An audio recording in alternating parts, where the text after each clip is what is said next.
Vinicius enfin récompensé. Bonsoir à tous et à toutes. J'espère que vous allez très bien. Moi écoutez, j'ai la voix un peu cassée on va dire, mais vous inquiétez pas, tout va bien pour le mieux pour moi.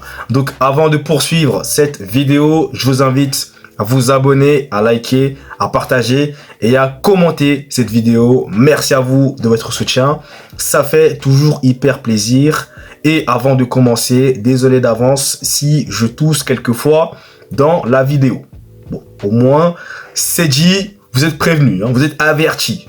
Mais bon, bref, fermons la parenthèse. Je vais maintenant vous parler de Vinicius Junior qui a été sacré meilleur joueur de la saison. Il a remporté le trophée FIFA The Best 2024 et il succède à Lionel Messi qui l'avait remporté l'année précédente et il devance donc ses concurrents directs qui sont Rodri, qui sont Bellingham, Carvajal, Valverde, Messi que j'ai vu également qui était 6e, mais bon.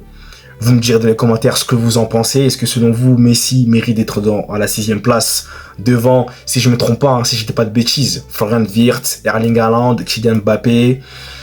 Moi, personnellement, je trouve quand même que, selon moi, Florian Wirtz, il y a quand même des joueurs comme Erling Haaland et Florian Wirtz qui ont fait des saisons extraordinaires.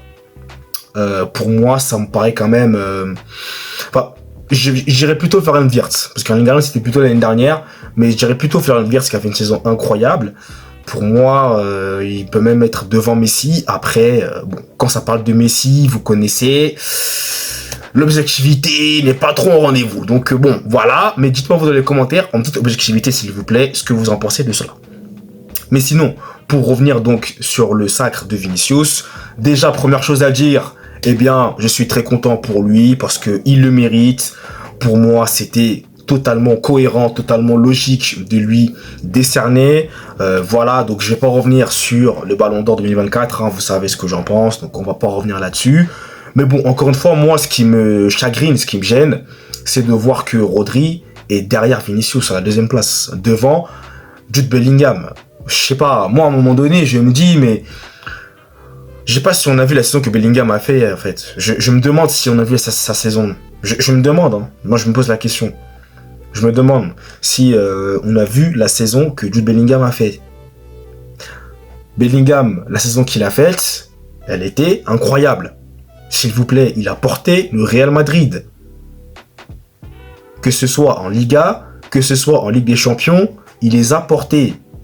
Il a inscrit un nombre de buts incroyable. Il est même allé en finale de la Ligue, j'allais dire, de l'Euro plutôt. Il a été passeur décisif. Faut pas l'oublier. En finale de l'Euro. La saison que Jude Bellingham a faite est incroyable. Donc pour moi, Jude Bellingham doit être devant Rodri, en seconde position. Et moi, je vous le dis très sincèrement, si Bellingham prend ce trophée The Best devant Vinicius, moi, ça me choque pas. Moi, ça me choque absolument pas. Ça serait, je dirais la même chose, entièrement mérité. Même si, selon moi, Vinicius le mériterait un peu plus, parce qu'il a marqué quand même en finale de Ligue des Champions, pour la 2e fois qu'il va en finale consécutivement, il marque encore un but.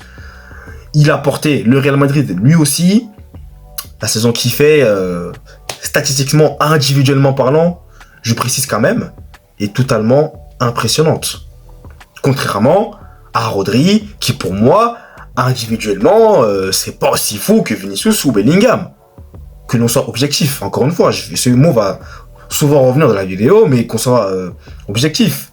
Si vous voulez me parler de collectif, d'accord, il a remporté l'Euro, je crois qu'il avait remporté aussi du coup la Première Ligue, oui, d'accord.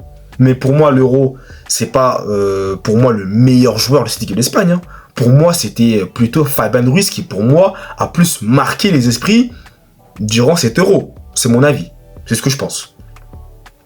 Donc, voilà. Après, comme je vous le disais, Vinicius, là, je pense que c'était entièrement mérité qu'il remporte ce trophée. Il n'y aura pas non plus beaucoup de discussions. Après, moi, c'est vrai que quand j'ai vu Messi 6e, Messi 6e, j'ai pas trop compris.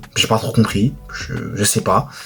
Moi, je comprends pas. Mais bon, après, j'ai compris que les gens qui votent, ils votent en fait parce que ils aiment les joueurs, quoi. Ils votent pas par objectivité, parce que ils aiment le joueur.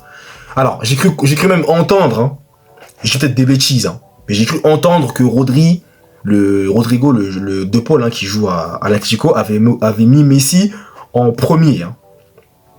Messi en premier, donc devant Vinicius, devant Bellingham. Bon, bref.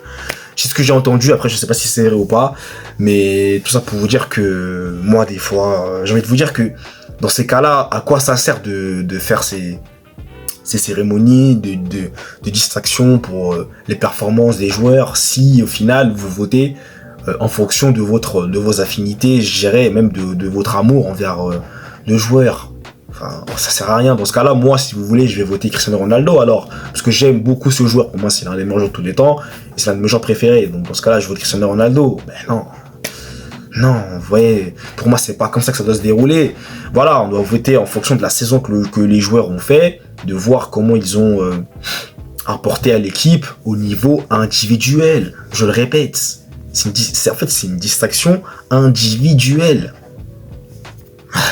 Il n'y a rien de plus compliqué, donc voilà. Après, pour finir, Carlo Ancelotti a été élu meilleur entraîneur. Là-dessus aussi, pour moi, en tout cas, et là, ça n'engage que moi, et en plus, vous avez vu, je suis un supporter du Real Madrid, et pourtant, je vais vous le dire, pour moi, Xabi Alonso aurait dû être sacré meilleur entraîneur pour moi. Après ce qu'il a réussi à accomplir avec le Bayer Leverkusen, qui prend quand même la Bundesliga au Bayern de Munich. S'il vous plaît. Ce qu'il a fait avec le Bayer Leverkusen, c'est un truc de fou. Donc pour moi, Xabi Alonso, j'aurais voulu qu'il soit quand même récompensé de ce qu'il a pu apporter à cette équipe du Bayer Leverkusen qui nous a tous choqués ici, hein, et ne mentez pas, parce que voilà, vous savez très bien, ils vous ont choqué, moi aussi, hein, donc faut pas mentir. Ah non, je vous vois. Non, plus sérieusement, la saison qu'ils ont faite l'année dernière, elle était tout simplement énormissime. C'était un truc de dingue. Voilà. Donc pour moi, Xabi Alonso aurait dû être récompensé grâce à son travail qu'il a amené au Bayer Leverkusen. Après, Carlo Ancelotti, il a gagné avec le Real Madrid, la Liga, la Ligue des Champions. Il a été aussi en mesure de pouvoir construire une équipe qui manquait beaucoup de joueurs, donc beaucoup d'absences. Il a su quand même se débrouiller, il a eu quand même cette débrouillardise. Et c'est vrai que là-dessus, Carlo Ancelotti, je lui tire mon chapeau. Hein. Je lui tire mon chapeau. C'est vraiment... il a vraiment utilisé son côté technicien, on va dire, entre guillemets, bien sûr, pour vraiment construire une équipe qui va prendre la Liga et qui va prendre la Ligue des Champions, sachant les absences, encore une fois, qu'il y avait à ce moment-là. Hein, c'était vraiment une galère, des blessures sur blessures. Et pourtant, il a quand même réussi à élever cette équipe du Real Madrid et à la mettre tout en haut. Donc pour ça, quand même, moi, je trouve aussi que oui, effectivement, on pouvait aussi le récompenser, mais j'aurais voulu que, voilà, bon là, en toute objectivité, selon moi, ce que Xabi Alonso a fait, je trouve quand même que c'est davantage plus marquant, quoi. Pour moi, en tout cas, c'est plus marquant, mais après, bon, c'est pas non plus un scandale puisque les deux ont gagné, donc après, voilà. Après, c'est les goûts de chacun, j'ai envie de vous dire, en toute objectivité, bien entendu. Donc voilà, écoutez, je crois que j'ai tout dit dans cette vidéo. Donc dites-moi vous dans les commentaires ce que vous en pensez, en toute bienveillance, comme vous le savez, comme d'habitude. Et nous, vous le savez, on se retrouve très vite pour de nouvelles vidéos. Allez, peace!